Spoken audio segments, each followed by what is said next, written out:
Hello, I'm Sheila Schroeder. I lead business development for Private Ocean Wealth Management. I'm here today with Chip Pyfer, one of our lead advisors and a partner in the firm. Hi, Sheila. Nice to see you today. Nice to see you, Chip. I'm really excited about the topic of conversation today, which is this election cycle and how does it really impact the markets and what the ramifications are. Yeah, I am looking forward to it as well. Let's take a look at a slide deck that we've prepared to help facilitate the conversation and provide some data.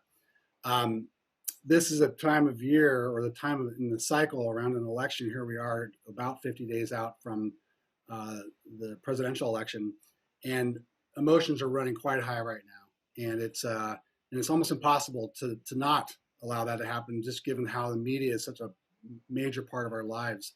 But today I want to take some time with you, Sheila, and just go through some of the data and look at historical events to give us some guidance on what reality has been and what we expect going forward, whether there's a change in administration or a continuation of the current administration. And I know you're probably going to say this in a minute, but I'll just jump ahead. This presentation is nonpartisan. It's really an effort to reflect the data to help give us guidance for what we can expect going forward, whether there's a Republican power in Washington, D.C. or a Democrat administration in D.C. You know, Chip, I think that's so important that you said it's nonpartisan because the markets are nonpartisan too, right? Yeah, they are. That is true. It's hard to imagine, but it's a reality. I'll just start by jumping in and just highlighting some typical media we see now. This happens to be the Forbes website, putting out an article about whether the Trump administration or the Biden administration is good for your retirement portfolio. Of course, that's going to get clicks because we're all thinking about this. We're thinking about our futures and how a particular administration or a political agenda might affect our investments. And so this is a very hot subject, and people are bound to click this. Other highlights or other headlines from U.S. News and World Report: will Trump ride the markets to victory? This is, of course, interesting because we want to know. We want to hear this. The same can be said: what happens if Biden wins? What will the stock market do? This kind of media has been going on for years, and I took a moment here to look at some historical comics. One in the left corner here from the late 1880s. The one here lower with the Reagan administration, focusing on deficits, which were such a hot topic back then during that administration.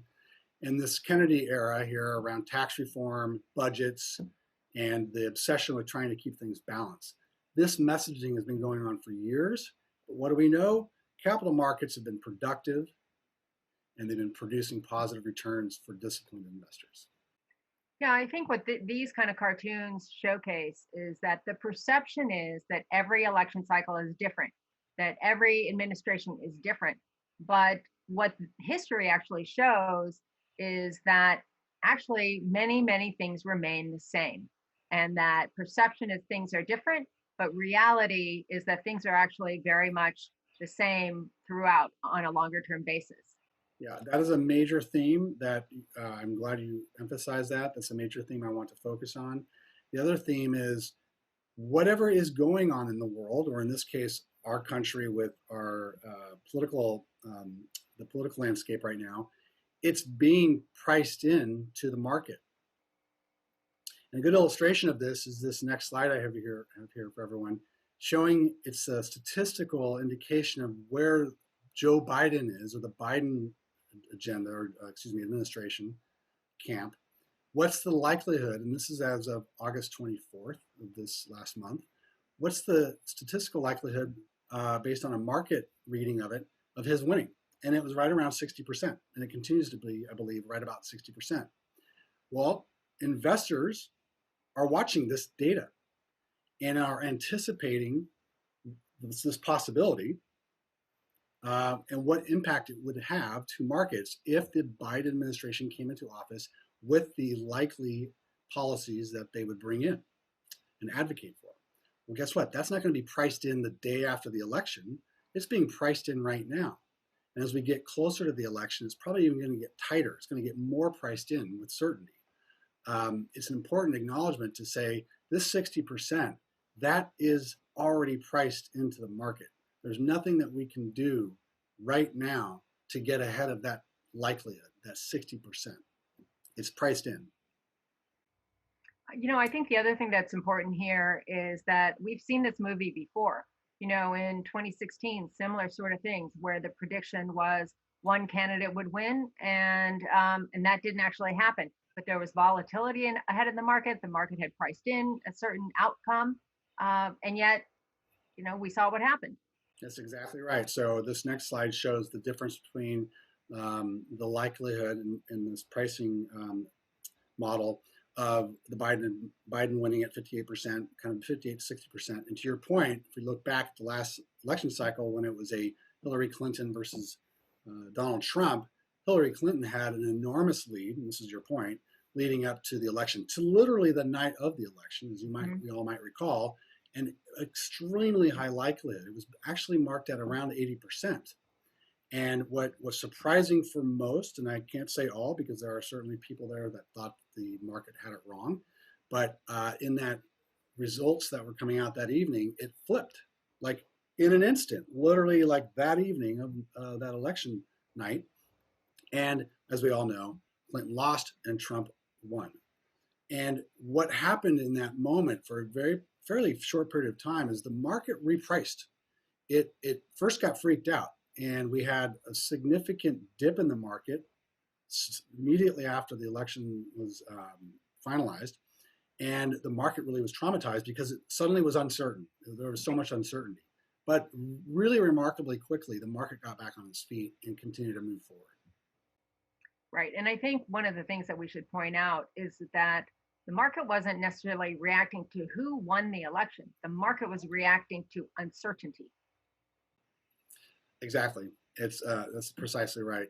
It's not unlike a company that all these analysts follow and they expect a certain result at the quarterly reporting, and then they're surprised when actually that company missed its number.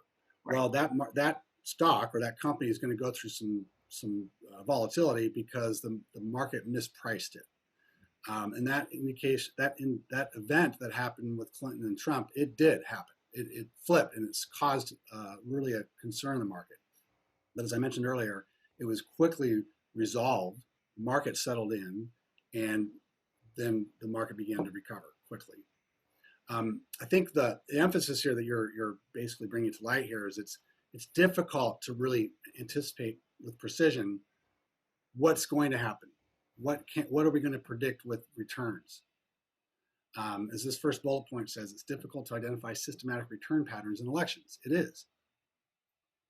The second bullet here, on average, market returns have been positive in both election years and subsequent years. This is a refreshing reminder that while we all walk into certain circumstances having emotions that might charge the markets a certain direction, the market has already historically produced positive returns both during the election year and in the subsequent year. What it makes me think about is humans have an emotional relationship to their money, but the market does not. The market does not have an emotional relationship to your money. It really looks at the data, and it prices in information very rapidly. Right, and you're right at that last bullet point, the third bullet point. Market's already pricing it in. It's embedded in the security prices. Some companies could maybe negatively impacted by a particular tax policy of one administration or the other. And conversely, another company might do quite well because of that tax policy. The market's already pricing the expectation out. So the emphasis on this page is that we can't reliably predict the direction of a market based on the administration that's in office.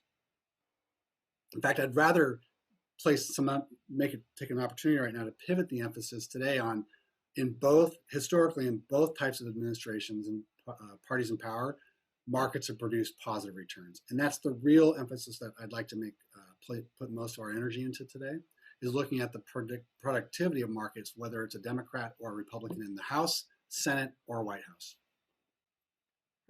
optimistic mindset as well. Optimistic, but realistic. That's right, it is. And here we go. I'm going to move into the next slide and just highlight, and this should be a pretty compelling slide for those who have not seen it. Looking at, in this case, we have the growth of $1 of the S&P 500 dating back to 1926, which was before the Great Depression, and all the way through the very recently 2019 Trump administration. And what we see, obviously, here is markets have produced positive results, and they've been positive, but with one or two exceptions in all administrations, in all eras. Markets have cranked out positive returns. This happens to highlight the party in power in the White House. The data is similar when you look at what political party has the power in the House and the Senate, in Congress. And we see periods of when the Democrats are in power both sides of Congress, and there are periods highlighted here where they are in power. It's bifurcated, where one party has power on one side of the House and the other party has power on the other side of the House, in the Senate and the Congress. The same theme here is that despite these political environments over our history, positive returns have prevailed. It really illustrates very clearly that whether it's the GOP or the Democrats in office, and even if they have very different approaches economically, the long-term implications over time continue to be look pretty positive. They have been very positive. We're going to go into a couple more data points here just to emphasize how productive those capital markets have been around the world. And I'm going to digress a little bit here and just highlight the election years, the election year and the subsequent year after the election, and what kind of returns we've seen in capital markets. And we're going to start here with the S&P 500. And I'm just going to take a moment to highlight the first two, just to give an example. During the Trump versus Clinton period of time, we had a positive return during the election year. It looks like it was a little north of 10%. And then despite that real traumatic period of time right at the moment of the election and the Trump winning, the year subsequent to the election was very productive, north of 20% for the S&P 500. What we see here is, this is where we want to place emphasis, is that the average return, both in election years and the year subsequent to the election, have been very productive. You can see the data here at nearly 10% for the year after the election, and a little bit north of 11% annualized. I want to emphasize that, annualized during the election year. Those are very productive return for an investor. Same experience in foreign markets, and we're highlighting something called the EFI, which is the developed foreign markets, predominantly through like Europe, for instance. We see a similar experience. The numbers have been different, but the theme is the same, which is positive. Where during the year that's subsequent to the election, it's been north of 14% historically on average, and during the election year, about 6% on average. Pretty consistent. Consistent, and the punchline there is positive. Mm-hmm. It's positive. Now, stepping back to really what seems to be most in people's mind right now is the presidential election. This is a powerful slide, highlighting that the average return for the S&P 500, annualized return for each administration, all administrations, is 10%, 10.3%. That's a very high rate of return when you think about this. And I just can't help myself, but look at the red for Republican and blue for Democrat. All administrations on the right have had very positive, productive returns, and look how consistent they've been. And a naysayer might say, well, look at, during this era here, this Bush administration. This, I would argue, is a little bit of an anomaly. People will probably quickly recall that when Bush came into his first term, he was coming in just before we had the tech bubble burst. You might recall the months leading up to 2001, when we had a real reversal in the tech market, and markets went through a real struggle for a year and a half, actually 3 years, 3 years after the tech bubble of 2001, the top of the market. And so he had that to deal with. And then the Trump administration then ended their second term at the end of a bull market. And we had 2008 and the Great Recession. And so his two administrations were bookended with really dramatic, really global economic events that had virtually nothing to do with his political agenda. And I'm not making any political commentary, just the reality of that he had certain economic environment that was unique to his timing. Right. And but for that example, you see just a consistent positive return. You have to go back right during the Great Depression in the Hoover administration and the enormous struggle that this country went through during the Great Depression, and that Roosevelt helped us get out of through the Second World War. Yeah, again, I think the numbers speak for themselves, and I think from experience, every party likes to take credit, but over the long term, what we're seeing here is what the average returns look like. Sure, I think each party contributes or takes away from what economic goals could be, but it's clear here that no one party can claim credit for a particularly strong economic outcome. Yeah, markets, I often say consumers are going to consume, and when you have consumption, companies do well. Companies that are available to invest in the public markets will do well. And so as consumers consume, markets will produce positive results. Of course, there's going to be bumps along the way as we go through economic cycles. But just to put an emphasis on your point, it's not necessarily the administration that's in power that has an influence, has enough influence on consumer behavior. Consumers will continue to consume, and companies will continue to grow. I just want to highlight really quick, I missed the point here. For U.S. returns, we've had this positive phenomenon, this positive experience. I wanted to emphasize it's true of international markets as well, going back to the Nixon administration, but for a couple of examples. But even in international markets, when these two political parties are in power, we've had very productive returns of 9%. Yeah, pretty globally consistent. Mm-hmm.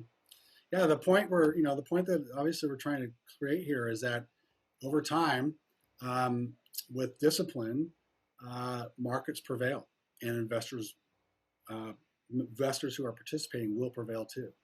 Markets are producing positive returns.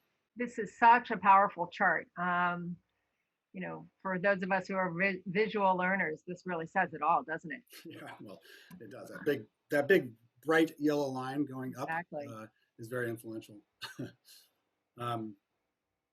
So I know you're going to ask me, like, what do we do? So we focus on what we can control.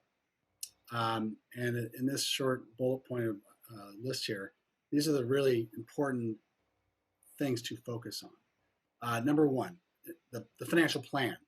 Creating a financial plan, a personal financial plan, to understand what sort of return is necessary for you to be successful.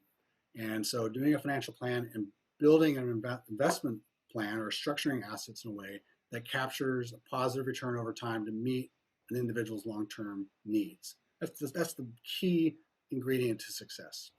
And once you have that figured out, structuring the portfolio in such a way to capture the positive expected returns that markets do produce over time. And this is a very simple concept of stocks and bonds and maybe alternatives, building a portfolio so that it's built in such a way that it can meet the long-term financial plan. These are elements that we can control. And in that same spirit, investing globally. We just highlighted a bunch of data on positive returns during different administrations in both foreign, developed, and U.S. markets. Diversifying globally is a key ingredient to success. And right now, despite all this news and all the mania around this upcoming election, it's really important to maintain focus on managing expenses. Activities in an investment portfolio like turnover, which is a friction cost, and of course, taxes, being tax efficient within your investment portfolio.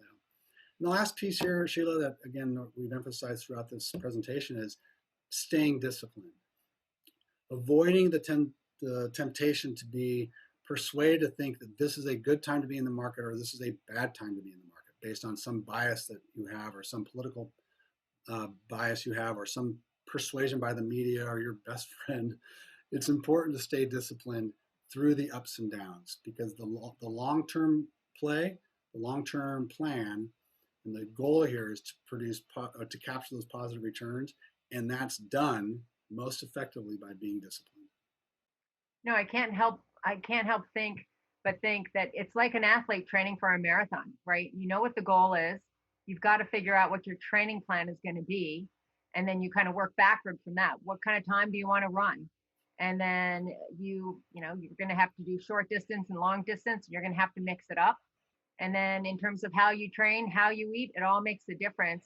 And then consistency, getting out there day after day, week after week, but always keeping in mind what the long-term goal is. Yeah, it's a great metaphor. Another word that comes to mind to help you nail that is pacing. The most successful runners are the ones that pace themselves, and that gets to discipline. And that's a perfect example that you just provided. And it really doesn't matter who else is running in the race. You have to be aware of who else is there and understand what their strengths and weaknesses. But in terms of what kind of race you want to run, that's in your control. I hear you. That's great. I love that example. Well, Chip, thank you for that. Again, perception versus reality. Perception really is about what could happen. Reality is about what does happen. And you've just taken us through real examples of what's happened, for the last 80 years. So thank you for that. And, and it's going to be an interesting 50 plus days as we get to that date when all of us are going to be voting. It's going to be fascinating. I know everyone's eagerly anticipating a certain result that they wish for. Just know that I'm going to emphasize that markets will be around here no matter who's in office, and long-term markets will produce positive results for disciplined investors. Well, thank you for that, Chip. And for any of you who are watching this, if you have questions that you want us to address, please reach out to us at privateocean.com. We look forward to hearing from you. Thank you. Bye-bye. Thanks, Sheila. Thanks, Chip.